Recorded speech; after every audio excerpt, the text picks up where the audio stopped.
I have a few things I want to get to. Um, it's just been accumulating because I haven't been able to do videos. I'm short-staffed at work, literally down 3 people. It's a 6-man crew, and I'm having to cover for those that are out because it's my responsibility as a supervisor. So that's why I just haven't been able to do videos anymore. Tired when I get up, when I'm done with work, and then I have a house I still gotta function in, and I have children, and they're daddy's boys, so I devote my time to them. But I got a break today, and because of Monday, President's Day, we're not busy. So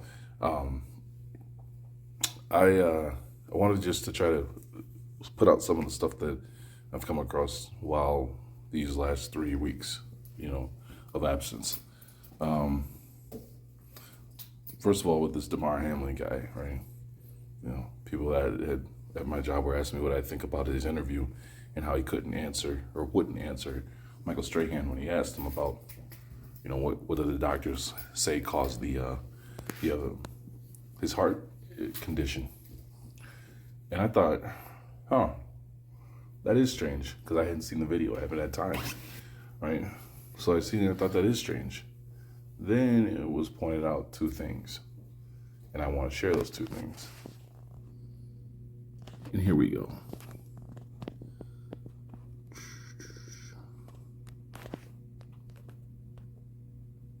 Pfizer despide la competencia.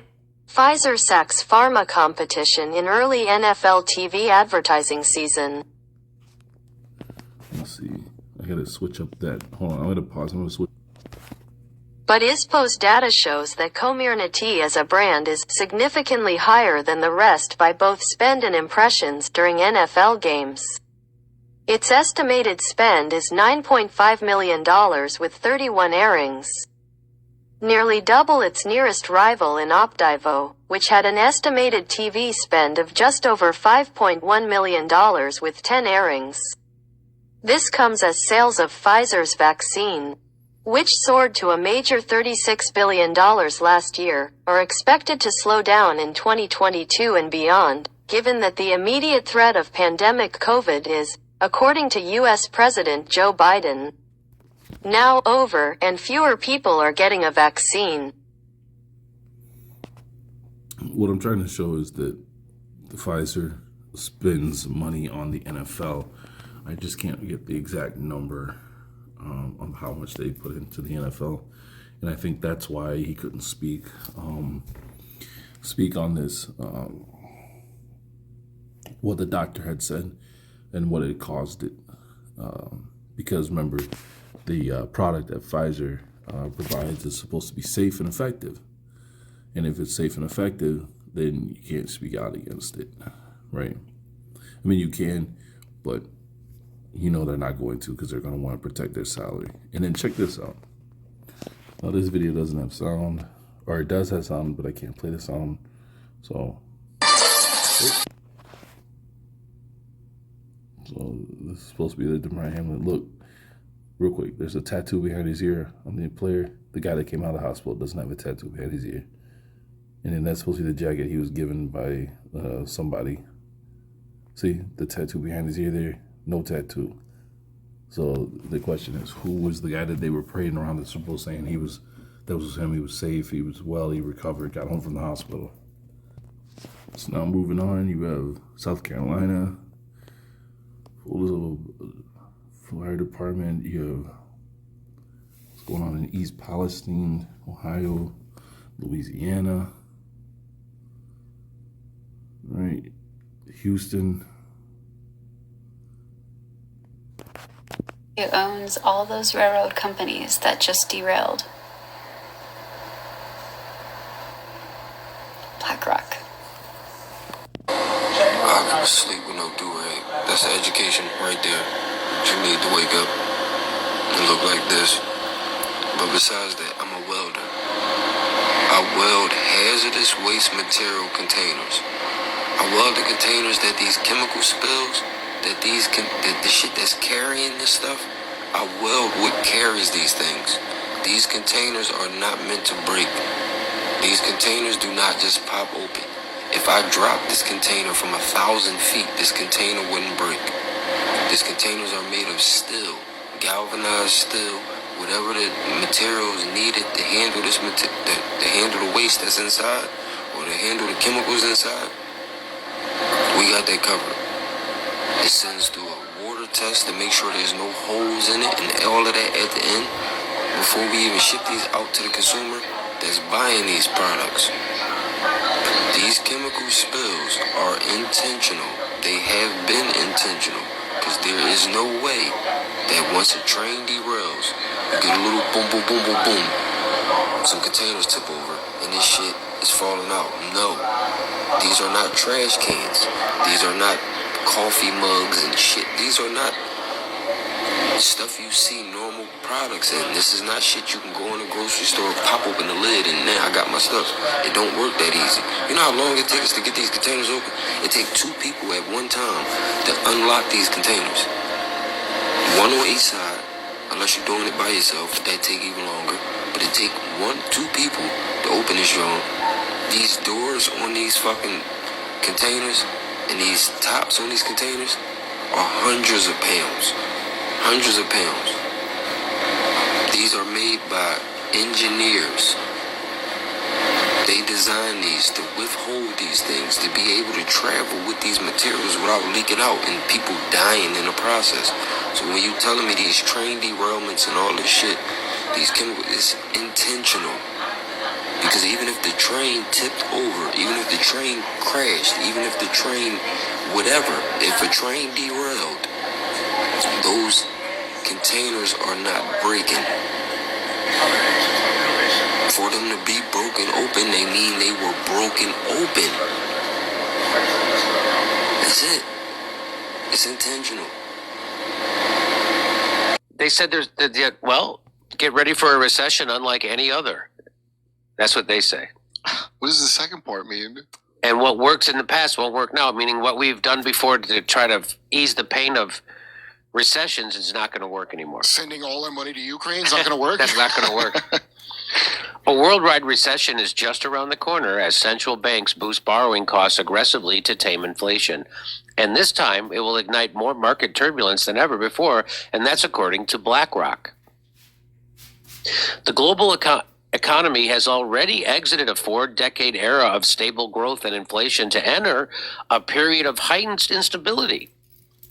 And the new regime of increased unpredictability is here to stay, says BlackRock. That means policymakers will no longer be able to support markets as much as they did during the past recession. A team of BlackRock strategists said in a report called 2023 Global Outlook. Recession is foretold as central banks race to try to tame inflation. It's the opposite of past recessions, they said. Central bankers won't ride to the rescue when growth slows in this new regime. Contrary to what investors have come to expect, equity valuations don't yet reflect the damage ahead. So are they saying, Kurt, does it sound like what they're saying is that what they've done in recessions before is just flood with cash, right? So they've printed cash, flood cash. The pyramid's collapsing? But not, yes. And they're saying, well, they can't do that anymore because when the more cash you ingest and infuse into an economy, that creates inflation. Right. Because each dollar is now worth less. So what they're saying is that they're not going to do that this time. They're not going to. So we're not going to inject cash in. So when the economy slows, they're not going to inject cash because they don't want inflation. Right. So put on a jacket in the cold and enjoy a bug burger because there ain't no. The prospect of limited policy support means investors need more dynamic methods involving more frequent portfolio changes and take a more granular view of sectors. I don't understand what any of that shit means. Well, you know, BlackRock, Larry Fink, the guy that is the head of BlackRock, is one of his big claims of fame is inventing the subprime mortgage bundle. Oh, no kidding. He's like the Robert Malone of creating the platform to do, you know, he's like the he invented the technology. Yeah. Popeil pocket mortgages. What worked in the past won't work now. The old playbook of simply buying the dip doesn't apply in this regime of sharper trade-offs and greater macro volatility. What, you assholes? We don't see a return to conditions that will sustain a joint bull market in stocks and bonds of the kind we experienced in the prior decade.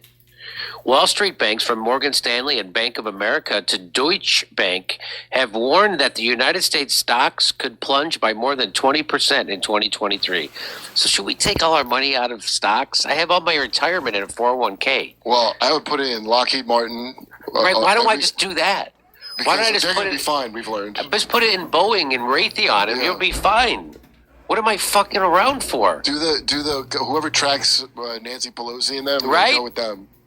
So now all my retirement's going to lose 20% of its value in 2023. Well, but think of the smile you'll be putting on Zelensky's face when he gets that new shirt in his. Goldman Sachs CEO David Solomon sees just a 35% chance that the U.S. economy avoids a recession. I think he's cooking the books on that, too. Me too. A slowdown in the housing market, delays in corporate investment plans, a decline in consumers' savings, and deteriorating CEO confidence are early signs of the oncoming economic slump. Still, the stock market hasn't yet factored in the potential magnitude of the impending economic downturn. We don't think equities are fully priced for recession. Corporate earnings expectations have yet to fully reflect even a modest recession. This keeps us tactically underweight developed market equities. So we haven't been hit by it yet, like the rest of you chumps, and we haven't fully, but now we might start to feel it. This sentence doesn't even make grammatical sense. Tactically underweight. This keeps us tactically underweight developed market equities. That's not a real sentence, right? This is like Sam Bankman-Fried talk now. I think that must be a mistake. That's got to be a bad, like a typo or something. Because these articles, these financial articles, are full of so much gibberish already. The editor couldn't tell if that was really a sentence or not. Yeah, it looks like they had a bag of words and jumbled it up. Just kind of jumbled it up and threw it there. The S&P 500, a large cap. Index of large cap U.S. stocks is up more than 12% from a 23-month low reached in October, spurred mainly by expectations that the Federal Reserve will slow the pace of its interest rate increase. Okay, well, we'll see if they're going to slow the rate of their interest rate increases after a recent retreat in inflation. So the main takeaway is BlackRock saying that? If BlackRock is saying shit's about to hit the fan, it's going to be... oh, man. They might have a modest pain, and you're going to have a nice big one. Well, hopefully people will still have enough money to buy tickets to see stand-up comedy, Kurt. That's my hope. I've never heard of. And this company quite literally owns the world. Most US banks are controlled by BlackRock. BlackRock owns all the... Fair use. Just one fair use. Major pharmaceutical companies. BlackRock owns most of the mainstream media, and BlackRock oversees roughly 10% of all stocks traded worldwide. And this company is now taking over governments. All of this has allowed BlackRock to amass 10 trillion. BlackRock is worth... Anyone else think BlackRock? Think of what's that stone over in Mecca? They all go around. Can't think of the name of it, but for some reason I think of BlackRock and then I think of Saturn, and I think of that whole thing that they go around in Islam. Half of America's total GDP. It's so crazy that the US and Chinese government now rely on BlackRock to escape recessions, with BlackRock's founder and CEO now sitting on the boards of the influential Council on Foreign Relations and the World Economic Forum. In the words of Henry Kissinger, whoever controls the money controls the world, and no other company in history has had this much global influence. And what's even crazier is that BlackRock did this in just 34 years. But you want to know the best part? You've probably never heard of them for a reason which will become clearer later on. Because after you watch this video, you will soon understand the real-world consequences of BlackRock's vast control. Full-scale invasion, the likes of which we haven't seen since World War II, of Russia into Ukraine. And those high gas prices mean the cost of everything that needs to be transported is on the rise. So then how could BlackRock gain so much influence over the world? How could BlackRock go from being just a boring investment firm to the most powerful company that has ever existed? Well, to start, we have to delve into the past of how Larry Fink made BlackRock. Larry was born into a wealthy Los Angeles family in 1952, and from the start, he was always hungry for... So I'm not gonna play this because I've got a feeling of how they'll strike this video down if I play the whole thing. But we'll leave it in the description box. What I'm trying to point to is that these accidents are not with these trains.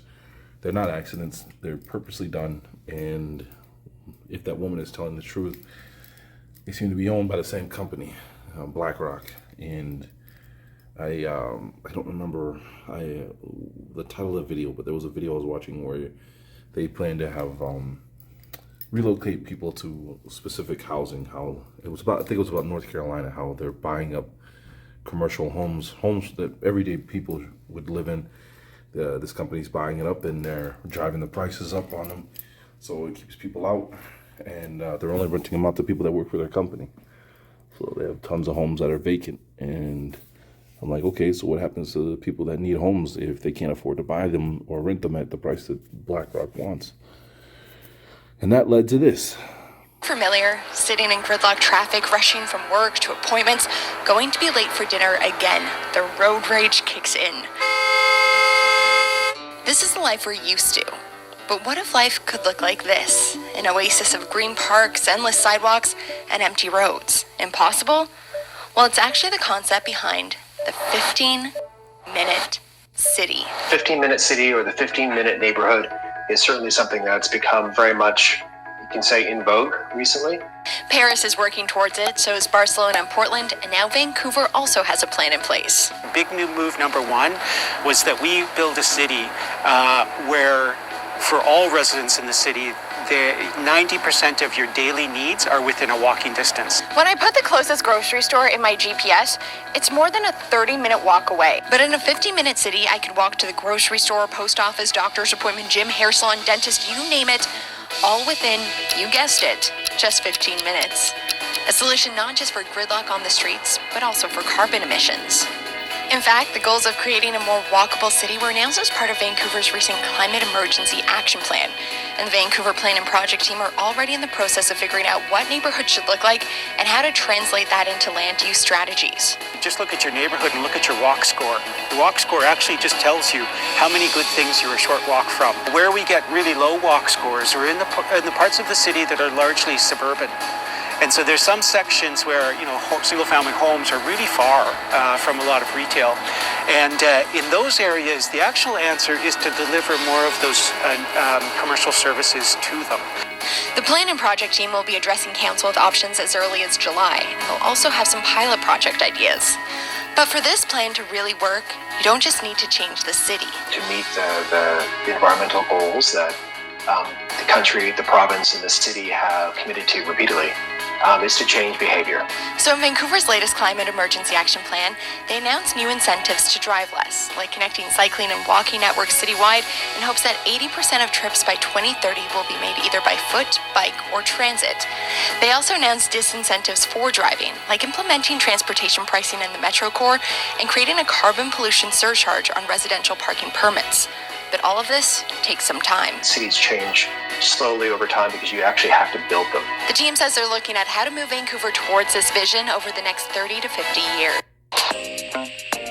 So basically, the people that can survive the destruction of their neighborhoods, the destruction of their farmlands, the buying up of their farmland, you're going to then push them off of all of this, and the ones that survive and have them stay in small cities. Because you can't think about it. You cannot have a city populated the size of Houston in a 15-minute city.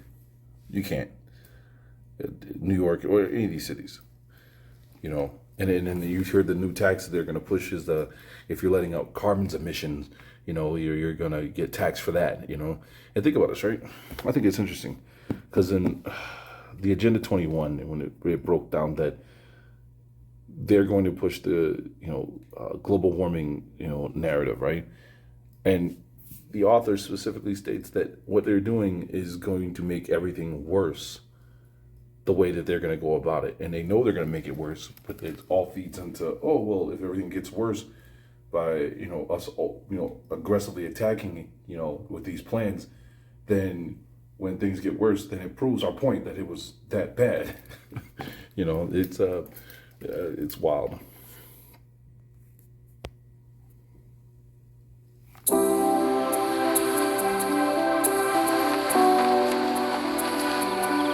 At Tolosa, we're on a mission to create a more equitable and sustainable future. By starting with a clean slate, we have this really unique opportunity to focus on what's most important: culture, values, and really putting people at the center. We're not just building a new city. This is a new model for society. That level of ambition requires pioneers, people ready to push the boundaries of what we know today. And I strongly believe our community and our team co-designing this together will make this vision a reality. Tolosa is founded on inclusivity, openness, and fairness. In present society, there's a lot of gaps that exist, and we can no longer take a back seat to it. We can't be complicit. We have to be about action. Something of this magnitude, I think, is going to require folks come in with innovative thoughts, disruptive thinking. And if we can actually combine the best of American cities and the dynamism and create more opportunity where it's fair, then that's the Holy Grail.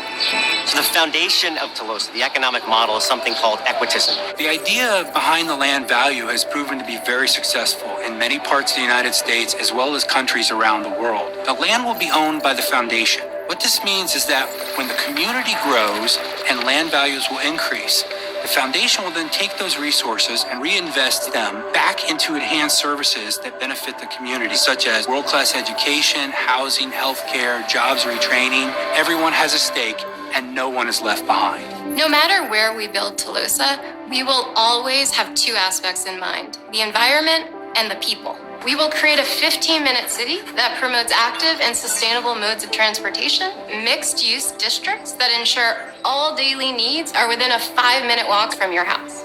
In Tolosa, you will always feel connected to nature. Think of Manhattan, where you have Central Park. In Tolosa, you will have a green space that weaves throughout the city as a central spine. That will be available to more residents that will have frontage to the park.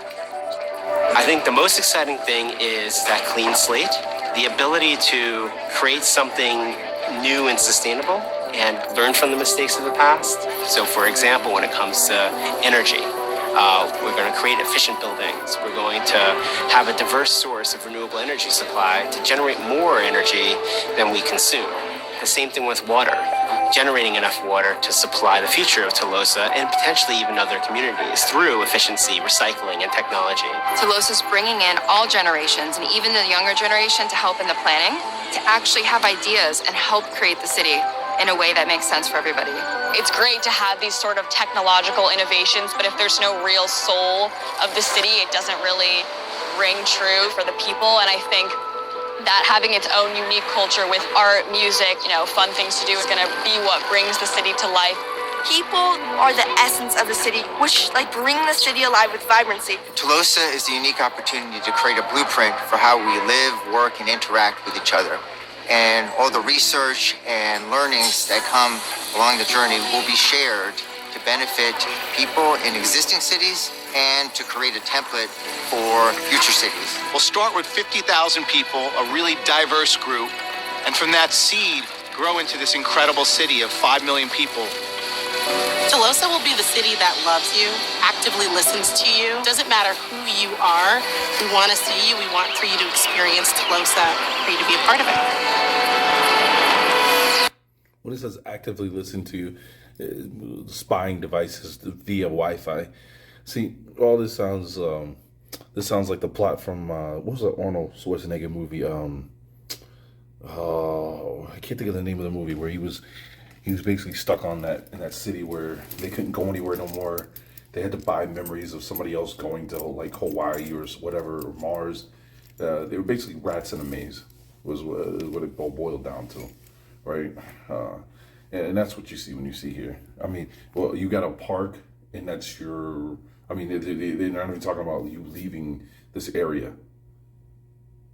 But, again, you're going to be punished for driving anything that lets off any carbon, emissions. So, I mean, this is wild, but this is what I think this whole thing is about. Destroying all these states, destroying all the land, so they can bring about this, and people will willingly run to these places, because where is she going to go, right? What else are you going to do? You have no faith in the Most High. You don't read about the Most High. You don't care about the Most High. So what are you going to do, right? You're going to put your faith in man and woman, and you're going to trust that they can make the best decisions for you, to secure your future. So, but all this is going to fail. You watch. Sustainable. And one of the things I thought of was this. All this to me sounds like the Venus Project, which I thought for some reason I thought this was called the Lucifer Project. I remember the Venus Project was one of the names, but I thought for another name for this was the Lucifer Project. And I remember seeing, these floating cities in the Indian Ocean, islands made with gardens in the middle of them and houses, on these islands and garbage like that. That's what it sounds like all this is. And I remember someone else had explained they've done stuff like this. They've had corporations buy up property and build cities, and basically they turned it into slave camps for the workers. I think they did it in North Carolina. The Venus Project is a nonprofit organization founded by a Florida-based architect and social engineer Jacques Fresco. Fresco with his partner Roxanne Meadows founded this organization with a socio-economic model to develop a resource-based economy for human beings, utilizing technology. 2. Where's the part where it talks about the cities? There it is. Hold on. Bear with me. If you made it this long. Let's see. Let's stop right here.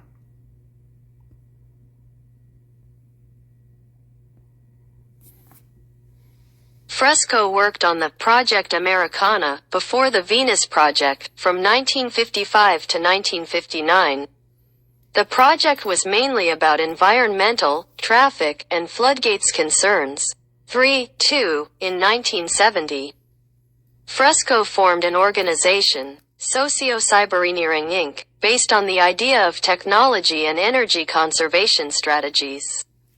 Later, Fresco and his partner Roxanne Meadows purchased 21 acres of farmland in Venus, an unincorporated community in southeastern Highlands County, Florida, for conducting different types of research about their futuristic plan of architectural design and city models. 3. Fresco and Meadows then created buildings and other infrastructure to work on their idea of energy-efficient cities. Yep. You see, you see these things predicted in these movies. Like you said, I still can't think of the one with Arnold Schwarzenegger in it, but hold on, maybe we can find it. Total Recall. That's what it was in the movie Total Recall. Right, that's the kind of thing we're looking at here. And there was other ones like I remember watching a movie of the new Barbarian. Was it the Barbarian Amazons or something to that effect? 1 and 2, where they basically had these smart cities. They built the city of Heliopolis in California, and they built the city of Phoenix on the East Coast, and they split the United States up. If you survived the nuclear war and you didn't mutate and all these other things, you stayed in these cities, one on one side, one on the other side. Everyone else that was affected by the nuclear disaster lived in the wilderness and survived day by day. And basically, it seemed like Mexico was the place the ones that survived that weren't mutated but didn't want to live in these cities. These people went down there to that place to live. So I don't know.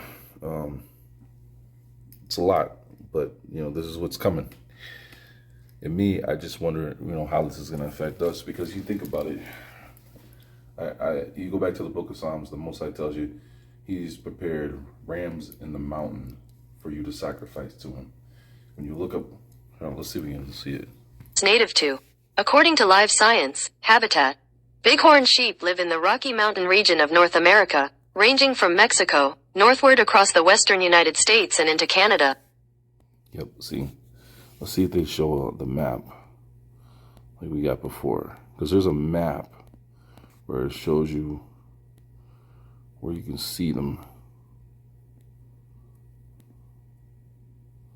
Let's see.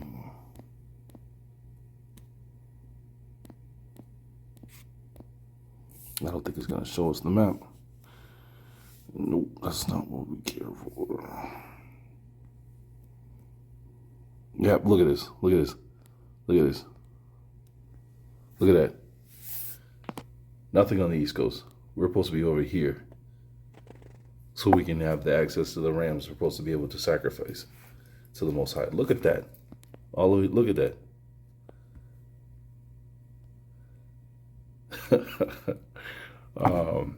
And you know, it's where you place your trust. Do you place your trust in the Most High as we wait for things to unfold, or do you put your trust in science and man as they tell you what to do? You know. So the next thing I want to get to is this, though. So here's this. The painting in the Denver International Airport, right? I'm going to try to make this short.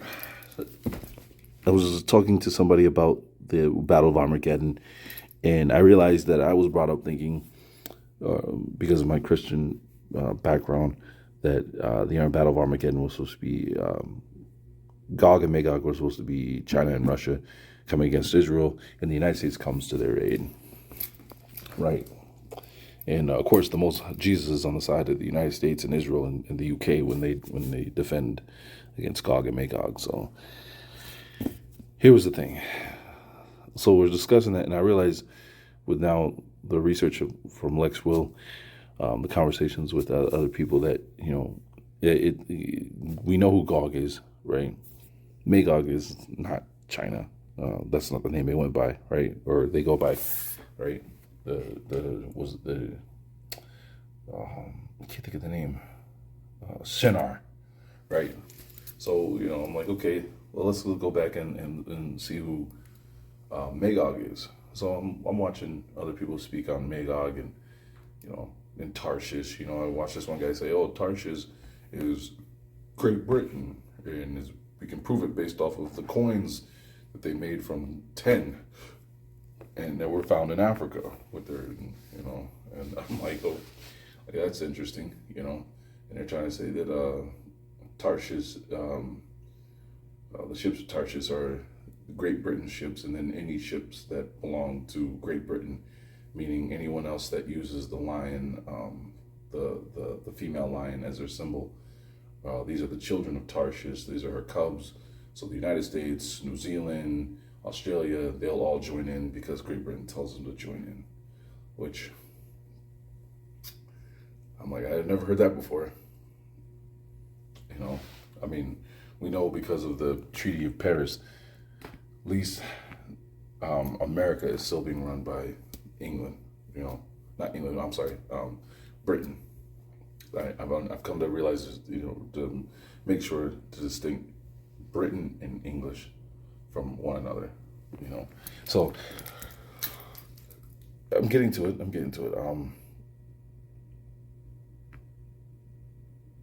I'm thinking about it, and I'm reading chapter 38 and chapter 39, and I'm trying to, figure this out in my mind, and as it's going into the Battle of Armageddon, and I'm starting to think about this. I'm like, well, where is this happening? I'm trying to use everything that I know. The great earthquake Lex Will broke down to us from the book of Isaiah. It tells us they're going to tear down the mighty wall. Is that China's mighty wall? Is that the wall they've been building at the border? We know Lamentations, you're supposed to follow the earthworks home, right? You know that we walk out of here, but it's almost as if there's a piece of the prophecy that's been hidden and it's missing. Because if we walk out of here, you're walking right into a trap, right? Down into Central America, if that's the route you go. So do you walk out through Canada and through Alaska and into Russia and then back into Asia? Because in a way, what I say is a trap is because you look at the history of white supremacy and Nazism in Mexico and in Central America, like they went down there and they're setting up a roadblock, right? And on top of that, you got Catholicism, the Lady of the Lake and all that. So it's like, it's hard to see that you would go down there from out of the pot and into the boiling bowl of hot water, or the whatever the phrase is. is the ocean going to part and we're going to walk through on dry land? Can we find that? So as I'm going over that, and then it starts to talk about the mountains, right? The mountains where this is going to happen. And then it talks about his mountain, his holy mountain. And I was thinking, now we're supposed to be in this mountain range where all these rams are supposed to be, so we can offer sacrifices to them. And I'm like, so they're going to come get us there. They're going to come against us there, right? And then it dawned on me, right? As I'm listening to Lex, and not this last video he did, but the previous one before that, where he's going over Ezekiel, and it hit me when he said it. He's like, that sounds like the Rocky Mountains. And I was like, whoa, he's right. I bet you that's what that painting is about at Denver International Airport. I bet you this painting is describing what they're going to do, right? Describing Ezekiel 38, and we've never realized it. Gas mask. What was one of the things the Most High is going to do? Bring against some pestilences, right? The sword, the land taken by the sword. Who took it with it? I mean, the dove, right? The symbol of Catholicism. Then in their Holy Spirit and their angel of peace, and right? The rainbow. Now that's the one I don't get. The rainbow fading into what? Death. And look, Afro kid, Caucasian, Native American. Look, the death. People being having to walk out of there. And look at the head of the phoenix. Look how it can't even hold its head up high. It can't even hold its head up. It knows as much as the hate that they have, they're being led to their destruction. I wonder what building that is. Because the Most High will end them for this. But I believe that's what that painting is about. I believe it's Ezekiel 38 and 39. And to me, then this makes sense. I cannot find the video. I found the channel. I cannot find the video. I even screenshotted the cover of the video, and I believe it's been taken down because when I searched the name of the video, I cannot find it at all anymore. There's a guy that does these videos from Arizona who has warned that there's already invading armies here, right? He's warned that you have Russian speakers that are here. I can't remember everyone, all the other nations, but I remember Russia. I think Germans, he said, were here. They dress like your everyday Caucasian. You wouldn't, he said a lot of times the way you'll catch them is when they're with each other and they're at natural parks and they're fishing, you'll hear them talking to each other in their native tongue.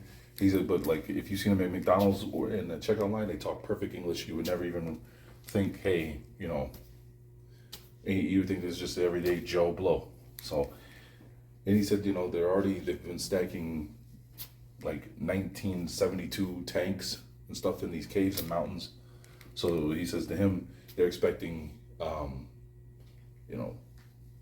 EMP bombs to go off and knock out all the cars with chips and stuff like that.